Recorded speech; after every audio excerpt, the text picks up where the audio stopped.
उस व्रत कहते हैं। भगवान की प्रसन्नता के लिए, हरिजू की प्रसन्नता के लिए एकादशी व्रत रहा जाता है। प्रायः समस्त वैष्णव जन रहते हैं। जो रसिक जन प्रियाजू के चरणों के अनन्य हैं, उनका एक ही व्रत है, श्यामा श्याम की 8 पहर उपासना करते हुए अपने मन वृत्ति को श्यामा श्याम में समर्पित करना। यहाँ ज्ञान ध्यान व्रत कर्म जीते सब काहो में नहीं मोहि प्रतीति, रसिक अनन्य निशान बजायो एक श्याम श्यामा पद प्रीति। पर जो एकादशी व्रत रहते हैं परम धन्य है, वो हरितोष व्रत है। अब एकादशी व्रत का नियम क्या है और कैसे एकादशी व्रत का फल मिलता है, कई बार चर्चा हुई। बहुत सुंदर तस्मा शास्त्रम प्रमाणम ते, शास्त्र प्रमाण के अनुसार श्री सनातन मुनि बोल रहे हैं, अथ ते नियमान वच्मि व्रते ह्रस्मिन् दिनत्रये, कास्यम मानुषम मसूरान्नम चणकान को द्रवास्तथा, शाकम मधुपरान्नम च पुनर्भोजन मैथुने, दशम्याम 10 वस्तूनि वर्जयेत वैष्णवः सदा। जिसे एकादशी रहनी हो और एकादशी का फल प्राप्त करना हो, उसको ये नियम पालन करना चाहिए। अथ ते नियमान वच्मि व्रते ह्रस्मिन् दिनत्रये, उसको 3 दिन, एक तो दशमी और एक द्वादशी और फिर बीच में एकादशी, उसको 3 दिन संयम में रहना होता है, तब बीच की एकादशी का उसे फल प्राप्त होता है। जिसे एकादशी व्रत रहना हो उसका नियम है कि दशमी के दिन कांसे के पात्र का त्याग करे। वैष्णव सिद्धांत है कि कभी जिसमें मांस बना उस रसोई का भोजन न ग्रहण करे। मसूर की दाल, चना की दाल, कोदों और कोई भी शाक, शहद, दूसरों का अन्न, दोबारा भोजन और मैथुन, ये दशमी के दिन त्याग दे। एक बार दशमी के दिन भोजन करे 24 घंटे में, क्योंकि एकादशी रहना है। कांसे का पात्र, जिस रसोई में मांस बना उसके भोजन का त्याग, मसूर की दाल, चना, कोदो, शाक, मधु अर्थात शहद और दूसरे के द्वारा दिया हुआ भोजन और दोबारा भोजन और मैथुन क्रिया, इनका दशमी के दिन कभी भी प्रयोग ना करें। इन 10 वस्तुओं से वैष्णव दूर रहे दशमी के दिन। फिर एकादशी के व्रत में, ये पीछे तो हम वर्णन कर ही चुके हैं, कहीं नहीं आया या कुटू का वो कचौड़ी पकौड़ी और सिंघाड़ा का हलवा और सावा, ये दुनिया के खीर और सब। ये एकादशी के दिन किसी भी तरह की गेम आदि क्रीड़ा ना खेले। जैसे अब आज व्रत है तो बैठे हैं अपना मोबाइल में गेम खेल रहे हैं, ऐसा कोई भी क्रीड़ा नहीं। द्वैत क्रीड़ा, किसी भी तरह का गेम, ये सब खेल नहीं। द्वैत क्रीड़ाम च निद्राम च तांबूलम दंत धावनम, परापवादम पैशून्यम स्तेयम हिंसाम तथा रतिम, कोपम हृत वाक्यम च एकादश्याम विवर्जयेत। एकादशी के दिन उपासक को चाहिए कि वो किसी भी तरह की क्रीड़ा, मनोरंजन बिल्कुल नहीं। चनिद्राम, नींद नहीं लेनी उसको, न दिन में न रात में, एकादशी व्रत। और प्रायः पुराने महापुरुषों ने ऐसा किया है। रामदास जी डाकोर के रात में जाते थे, रणछोड़ भगवान के यहाँ कीर्तन करते थे जाकर, तभी तो भगवान उनके कीर्तन पर, उनकी भक्ति पर रीछ कर गाड़ी में बैठकर उनके साथ आए थे। पूरी रात जगकर कीर्तन करना, और दिन में तो सोना ही निषेध है। द्वैत क्रीड़ाम च निद्राम च तांबूलम,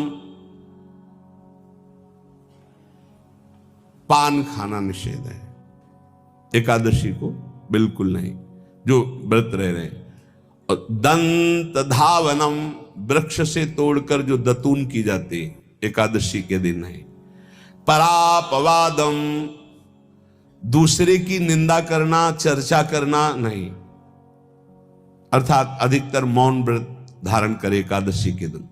पैशून्यम, चुगली करना। स्तेयम, कोई चोरी करना। हिंसाम, वाणी से, शरीर से, मन से किसी को दुख पहुंचाना। रतिम, अर्थात भोग करना, मैथुन करना। कोपम, किसी के ऊपर गुस्सा करना। अनत वाक्यम, झूठ बोलना। एकादश्याम विवर्जयेत, एकादशी के दिन ये नहीं करना चाहिए। एकादशी को एक बार कुछ फलाहार शुद्ध, अगर आपके पास कोई व्यवस्था नहीं तो थोड़ा दूध है, जल है, ऐसे आप लेकर, या थोड़ा सा फल ले लिया, थोड़ा सा फल लेकर के प्राण पोषण, एक दिन में मर नहीं जाओगे।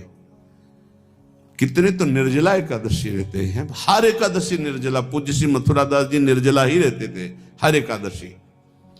चलो भैया, आपकी सामर्थ्य नहीं तो जल 2-4 बार ले लो, एक बार थोड़ा सा दूध और फल ले लो, चल जाएगा काम, प्राणों का पोषण हो जाएगा। ये आचरण न करे, एक बार कुछ आहार ले ले, वो भी शुद्ध भगवद अर्पित प्रसाद। फिर द्वादशी को काश्यम, मांसम, सुराम, छौद्रम, तैलम, वितथ भाषणम, व्यायामम च प्रवासम च पुनर्भोजन मैथुने, अस्पृश्य स्पर्श मासूरे द्वादश्याम द्वादश त्यजेत। काश के पात्र में द्वादशी को भी भोजन न पावे। जिस रसोई में मांस बनाओ उसमें आहार न ले। किसी भी तरह का नशा द्वादशी को न करे। शहद न पाए, तेल के बने पदार्थ न पाए, मिथ्या भाषण न करे और बहुत शरीर का व्यायाम न करे, बहुत थकावट वाले कार्य न करे। दोबारा भोजन न करे, एक बार द्वादशी को भी भोजन पवित्र। मैथुन न करे, जिसका स्पर्श नहीं किया जाता ऐसे पदार्थों का स्पर्श न करे, और मसूर की दाल न खाए। द्वादशी को जो इन नियमों का पालन करता है, दशमी द्वादशी ऐसे और एकादशी ऐसे, तब उसे एकादशी व्रत का फल प्राप्त होता है। जो इस पद्धति से एकादशी, ये जो मनमानी है सब नहीं, हर पदार्थ मिल जाएगा आपको फलाहार में। हर पदार्थ हमको बताया गया कि आपको जो चाहो सब पदार्थ फलाहार का। अरे भाई, हरितोष व्रत है तो हरि प्रसन्नता के लिए एक दिन भूखे रहने बहुत आनंद आता है। पहले भगवत कृपा से ऐसी गंगा जल पी करके कुछ दिन, फिर कभी कभी निर्जला एकादशी का भी आनंद। बड़े संन्यास मार्ग में थे तो बड़े संयम से सब शास्त्रीय पद्धतियों का निर्वाह होता था।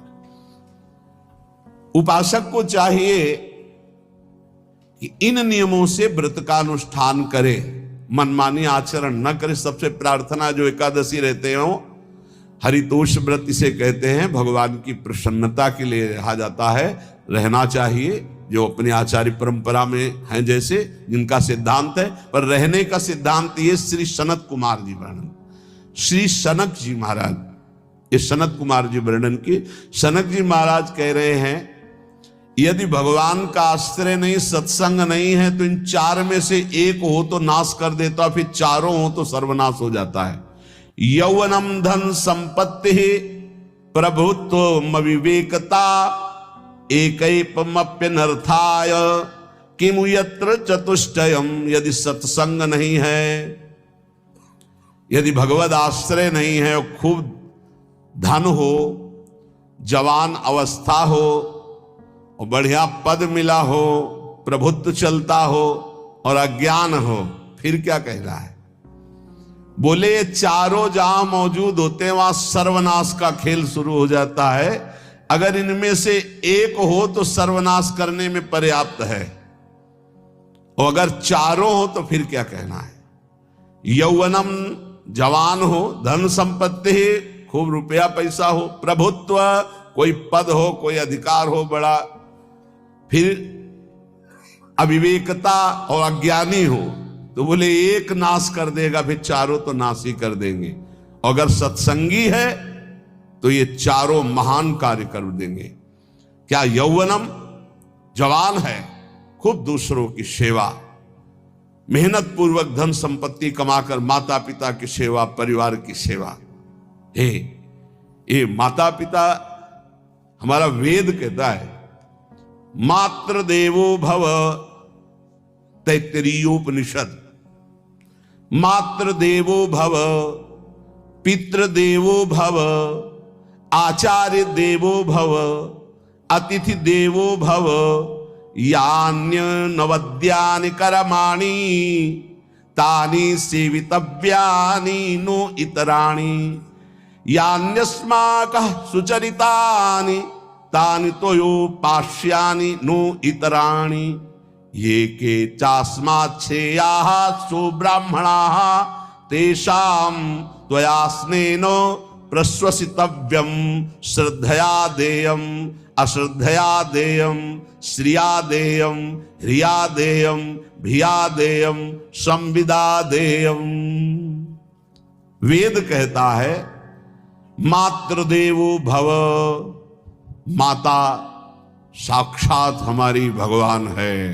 देव हरि को कहते हैं, केशव देव जैसे कहा हरि को कहते हैं, गोविंद देव, मातृ देव, माता भगवान है। ए धिक्कार है उन पुत्रों को जो अपने माता के द्वारा पोषित किए हुए शरीर से हाथ उठाते हैं अपने माता पिता के ऊपर। नरक में तुम्हारी जो दुर्दशा होगी भोगोगे। एक हमको दिखाया गया दृश्य कि अपनी माता की कोख में लात मारता है, थप्पड़ मारता है, पिता बैठा है उसको लात मारता है, थप्पड़ मारता है, बाल घसीट कर गेट तक माता को ले जाता है। अब इनकी जो दुर्दशा होगी ये बोल नहीं पाएंगे, बता नहीं पाएंगे। ऐसी जगह मारा जाता है कि बस तलकते रहो, कुछ कह नहीं सकते, घोर नरकों की प्राप्ति होती। वेद कहता, तैत्तरीयोपनिषद, मातृ देवो भव, ध्यान से सुन लो, सत्संग है, ये माता साक्षात भगवान है। अगर तुमने मारा वाह भर करके इसके